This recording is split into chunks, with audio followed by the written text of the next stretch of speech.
Today we will begin the chapter 18, that is interpretation of topographical maps, and these are also called by the names ordnance map, means mostly used for military purpose.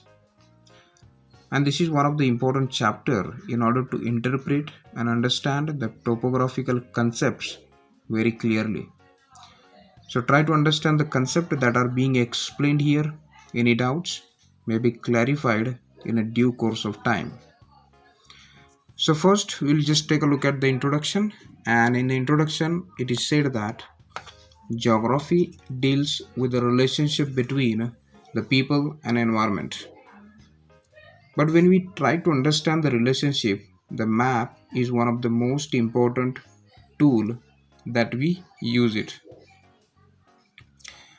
And in order to learn or get some more ideas, we need to know about something related to the map. And if you understand the map in a proper way, then we can understand the relationship between the people and their environment. So map reading generally has a lots of visual pictures, and that we should try to correlate it. And if you do not understand the use of the pictures and the definitions on the map, we will not be able to understand the pattern of the land and the various details that are expressed with the help of symbols and the pictures and the definitions on the map. So we need to have a well-trained mind in order to understand and interpret that. But all the maps are not using such type of signs and symbols to make it clear. Some maps can be easily understood, but in the case of topographical map, these symbols and the signs and the definitions becomes more important because it forms a complex picture of all these things and makes it little bit complicated to understand. So as a part of geography students, we need to understand the regional geography by understanding the elements of map, and along with that we should understand the reading of the map in a proper way, and that will give you the systematic account of that area and to understand the area in a more and a proper way. So here in this part we are going to deal with the topography and its types and its content with the signs and the symbols and definitions, which will help us a lot to understand it in a proper way. Speaking about the topographical maps, these are prepared on a number of sheets, just like 1, 2, 3, 4, 5, 6. So these are like a jigsaw puzzles, a number of sheets. Every sheet gives the detail about that particular area, and once you join that all sheets together, then you will get the picture of the full area, and you can understand and study in a very detailed way. Then what does the topography mean? Topography is actually a Greek word, comes from the topos, means place, and grapho means to draw, means drawing of the particular place by using the signs and the symbols and the definitions is called as topographical maps. Now in the topographical maps we can see there are natural features as well as man-made features, and these are drawn on a large scale. And as it is on a large scale, we can see lots of minute details, and these maps are based onto the accurate surveys, and sometimes they are also called by the name ordnance survey sheets. And this is how the introduction about the topographical map. Then who do prepare the topographical maps? What are its elements? What are its types? We will just try to take a look at it. Topographical maps are issued for every country, but from Indian point of view, it was issued by the Geological Survey of India located at Dehradun and started publishing the topographical sheets from 1851. Now when Indian survey has prepared the maps, these are not only for India but also the Indian subcontinent and some adjacent countries just like Iran, Afghanistan, Burma, Tibet and some parts of China. So these parts are also there in the topographical sheets of India.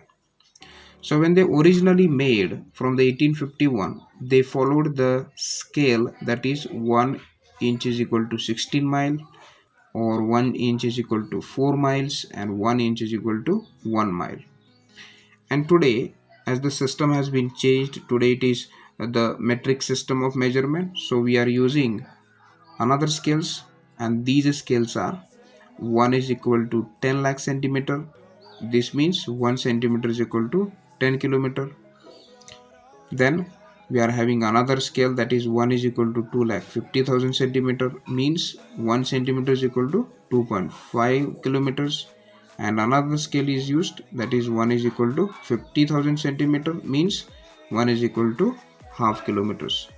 Let's study according to the scale. Sheets are called by the name million sheets, and these million sheets are bounded on the earth up to the 40 degree latitude. Here in the map we can try to understand, starting from the last part of India that is 4 degree up to the 40 degree north.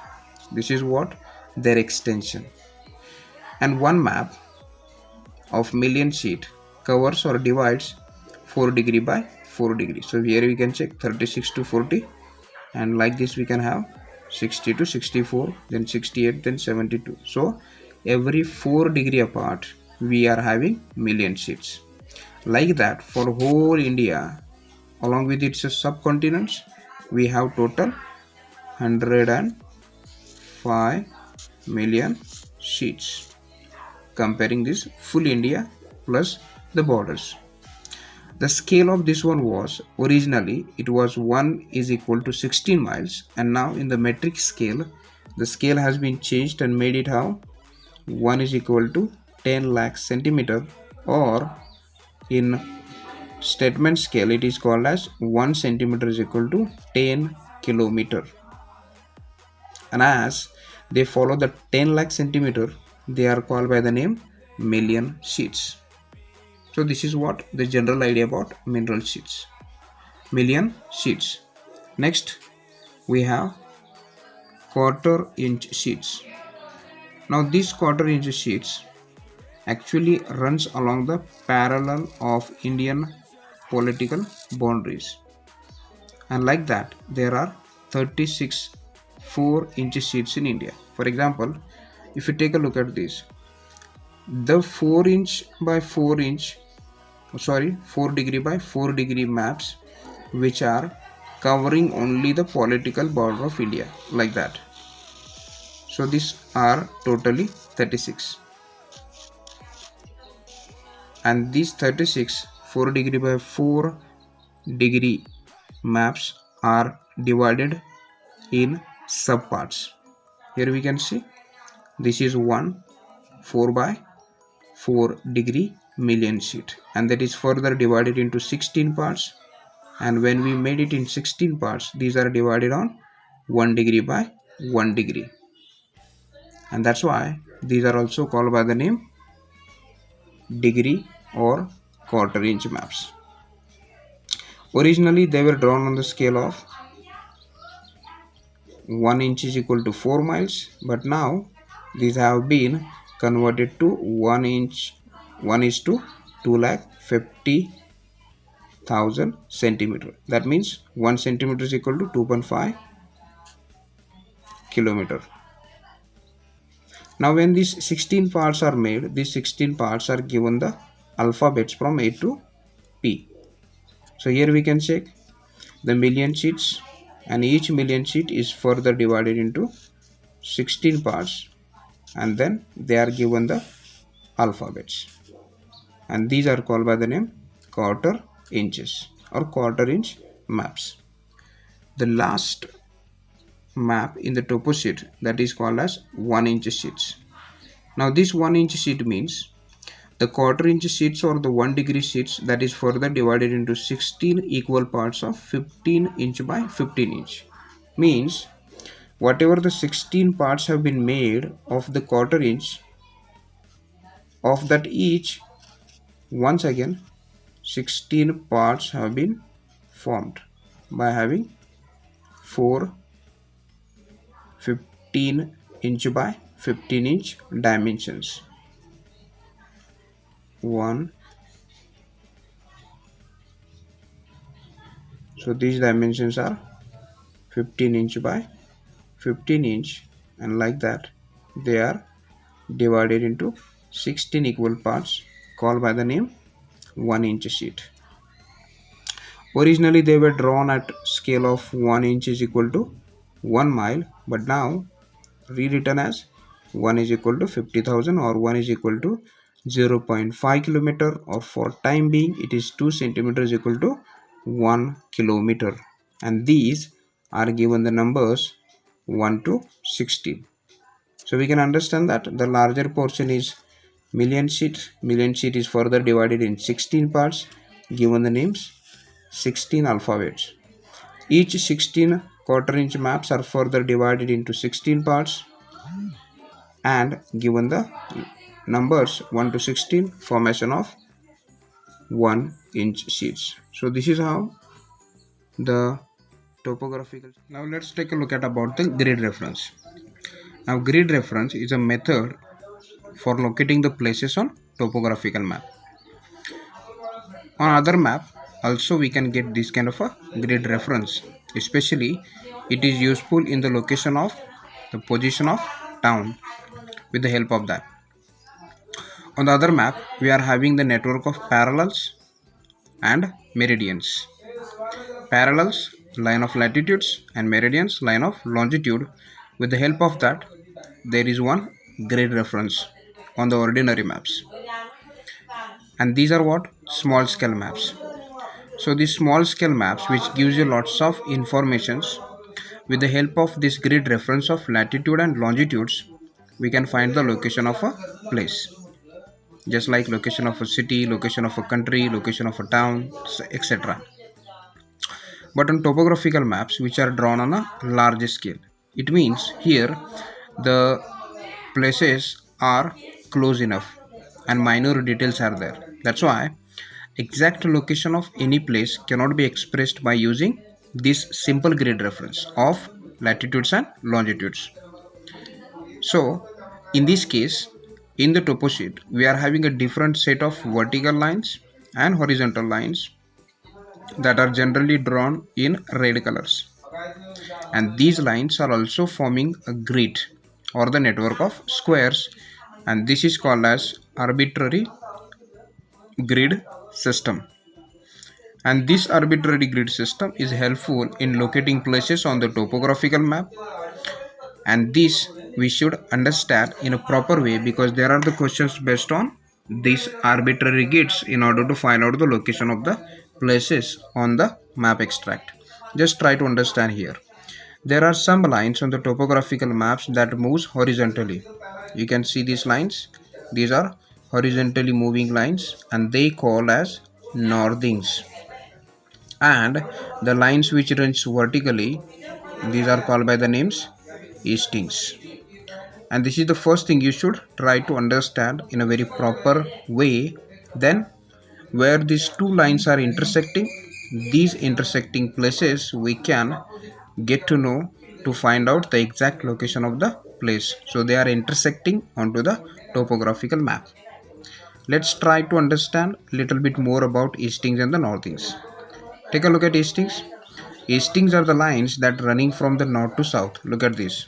If you consider this, the top portion of the map is north, this is south, then this is east, and this is west. So northings, eastings are the lines that are running from north to south in such a direction, and it is indicated the distance of the east, means how much east that place is located. How much east that place is located is determined by Eastings number and the lines. Number of Eastings increases towards east. Take a look at that. Always the Eastings number is increasing towards eastern side. This one. 25, then 26, 27, 28, 29, and so on.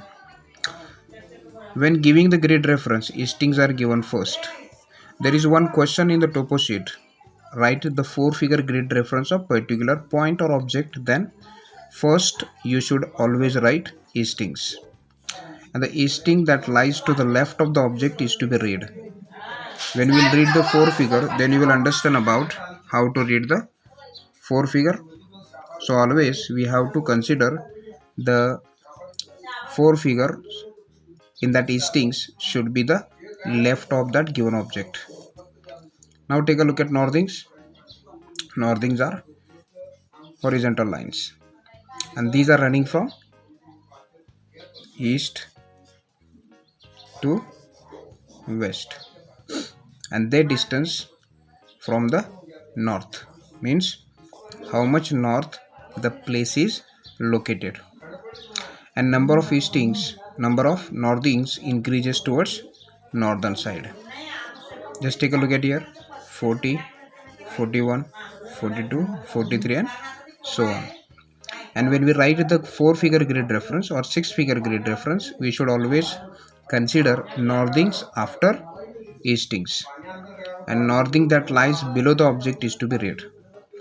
And the northings, especially for reading the grid reference, we should consider the below of object line. So this is what the general idea about eastings and the northings. With the help of proper practice, we can understand it in more detail. So in short, we can understand that horizontal lines are called as northings, vertical lines are called as eastings, and both form the grid reference, helpful in finding the place.